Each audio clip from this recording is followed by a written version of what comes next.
Hello friends, स्वागत है आप सभी का मेरे यूट्यूब चैनल में और आप सभी को मेरा प्यार भरा नमस्ते। और आइए देखते हैं घर में क्या हो रहा है और साथ ही करते हैं सेहत से भरी ज़रूरी बातें। आइए फ्रेंड्स।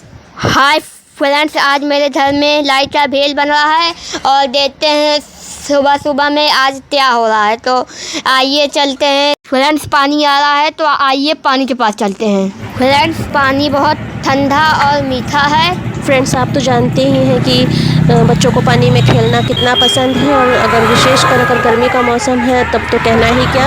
और ये मम्मी आ गई हैं, कुछ सामान लेने गई थी दुकान पर, मम्मी भी आ गई है और सुबह में बहुत ठंडी ठंडी हवा चल रही है। फ्रेंड्स, हल्की हल्की धूप भी निकल आई है जिससे गर्मी का एहसास भी हो रहा है। फ्रेंड्स, इस बार की गर्मी तो बहुत ही ज़्यादा है, रात को भी बहुत गर्मी लगती है और सुबह में भी गर्मी लगती रहती है। अब हम अंदर की ओर जा रहे हैं फ्रेंड्स, आज सुबह ही मम्मी ने गेहूँ धोना शुरू कर दिया है क्योंकि बारिश होने वाली है तो गेहूँ हम धुल कर ही रखते हैं। अगर गेहूँ को बिना धुले खाएंगे तो पेट में दर्द होने लगता है, इसलिए हम सारे गेहूँ बारिश होने से पहले ही धो लेते हैं। तो आज मम्मी गेहूँ धो रही है फ्रेंड्स, गेहूँ दुनिया की प्रमुख खाद्य फसलों में से एक है जो भारत में भी एक महत्वपूर्ण फसल है।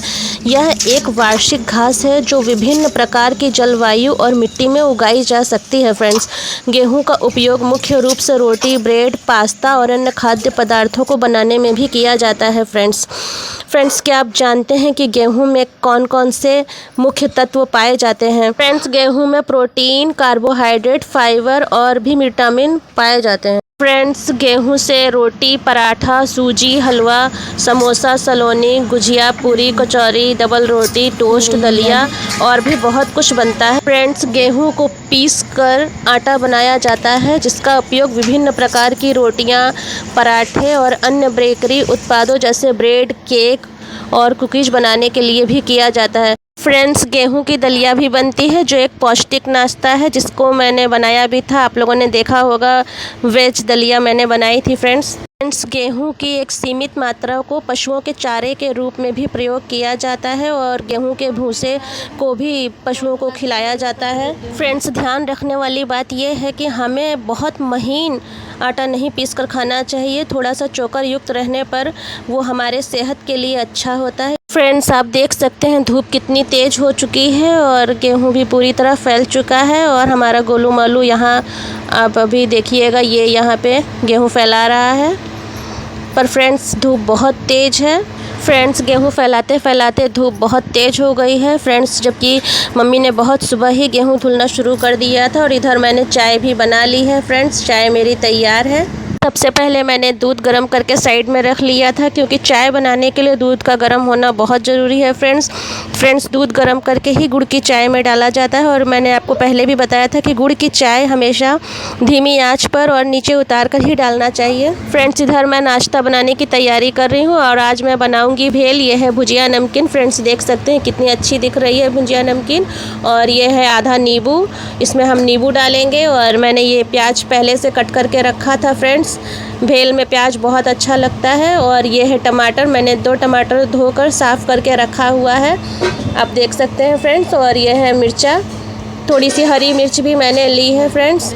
और ये है थोड़ी सी तैयार भेल। और ये है लाई, बिल्कुल कुरकुरी घर की भुजाई हुई लाई है, इसे मम्मी ने घर पे ही भुजवाया था। फ्रेंड्स, क्या आप जानते हैं कि भेल एक भारतीय स्नैक है जिसे भेल पूरी भी कहा जाता है। यह मुरमुरा, आलू, प्याज, हरी चटनी, इमली की चटनी और भुजिया नमकीन, आप जो भी चाहें इसमें डालकर भेल बना सकते हैं। यह भेल का एक सामान्य रूप है जिसमें मुरमुरे, आलू, प्याज, हरी चटनी, इमली की चटनी, नमकीन और भुजिया होते हैं। पर फ्रेंड्स, मैंने तो बहुत ही साधारण सी भेल बनाई है नाश्ते के रूप में। फ्रेंड्स, क्या आप जानते हैं कि भेलपुरी मुंबई की एक लोकप्रिय स्ट्रीट फूड है? फ्रेंड्स, भेल खाने में सादा लेकिन सेहत के लिए बहुत ही फ़ायदेमंद होता है। इसके सेवन से न तो हाजमा ख़राब होता है और न ही बीपी, शुगर, कोलेस्ट्रॉल का लेवल बढ़ता है। चावल से बनने वाले मुरमुरे को पफ्ड राइस भी कहते हैं। चावल को भूनकर मुरमुरे बनता है, इसे हेल्दी स्नैक्स की तरह ही खाते हैं। तो चलिए जानते हैं कि भेलपुरी खाने के कितने फ़ायदे हैं। फ्रेंड्स, इसमें मौजूद कार्बोहाइड्रेट्स, विटामिन्स, मिनरल्स कई तरह के स्वास्थ्य लाभ प्रदान करते हैं। अन्य चावलों के विपरीत मुरमुरे एक प्रकार के छोटे दाने वाले चावल होते हैं जिन्हें हवा का उपयोग करके फुलाया या पफ्ड बनाया जाता है। ऐसे में इसे चबाना काफ़ी आसान होता है। इसमें विटामिन B6 की मात्रा भरपूर होती है। इसमें कॉम्प्लेक्स स्टार्च होता है जिसे टूटने में समय लगता है, जिससे आप अधिक स्नैकिंग करने से बचते हैं। फ्रेंड्स, भेल को अक्सर समुद्र तटों जैसे लोकप्रिय पर्यटन स्थलों पर बेचा जाता है। इसे विभिन्न प्रकार के स्थानीय स्वादों के अनुरूप अनुकूलित किया गया है, जैसे कि कोलकाता में झालमुरी और मैसूर में चुरमुरी के नाम से जाना जाता है। भेल को बनाने के लिए पहले मुरमुरे को एक बर्तन में डालकर फिर टमाटर, प्याज, आलू, हरी मिर्च डालें, चाट मसाला, नमक, नींबू और चटनी डालें, फिर उसे अच्छी तरह से मिलाएं। अंत में सेव, धनिया पत्ती और कुचली हुई पापड़